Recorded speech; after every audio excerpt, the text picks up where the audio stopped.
Welcome to Dr. Warrick's podcast channel. Warrick is a practicing cardiologist and author with a passion for improving care by helping patients understand their heart health through education. Warrick believes educated patients get the best health care. Discover and understand the latest approaches and technology in heart care and how this might apply to you or someone you love.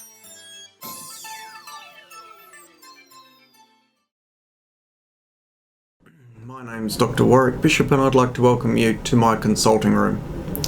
Today I'd like to speak with you about a conversation I have regularly with patients here in my office, and it's the distinction between association and causation.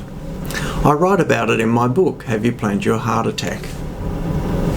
It's a really important concept to understand, and the reason is because over the years, because of soundbite medicine, many of us believe that if we eat well, exercise regularly, watch our weight, basically do all the right lifestyle things, that we're guaranteed that we won't have a heart attack. Well, I think it's pretty important that we do all those things, but it's not a guarantee. And what those sort of positive lifestyle choices are associations to a better outcome. They're not a guarantee of a better outcome. The distinction I want to make with patients, and what I'd like to share with you today, is that there is a difference between association and causation. The reality is, to a large degree, in a given individual, whatever their risk factor profile is, we don't fully understand exactly the process of what occurs with coronary artery disease. Our predictive skills are much better on large populations because we've observed populations for many years. So we can associate different features within those populations to a rate of event within those populations. But we don't know who's affected and who isn't when we look at the individual. That's because the associations are not causation.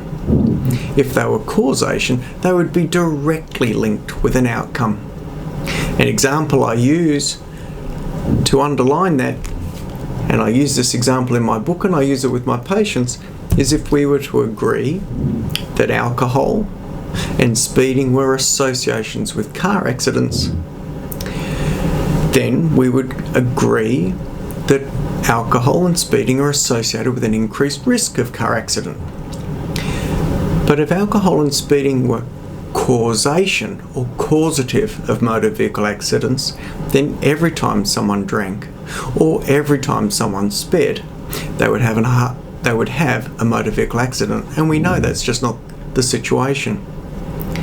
So, although I'm not suggesting people speed or drink, what I am suggesting is that these are contributory to whatever the process may be, whatever the actual cause may be, and it may be multifactorial.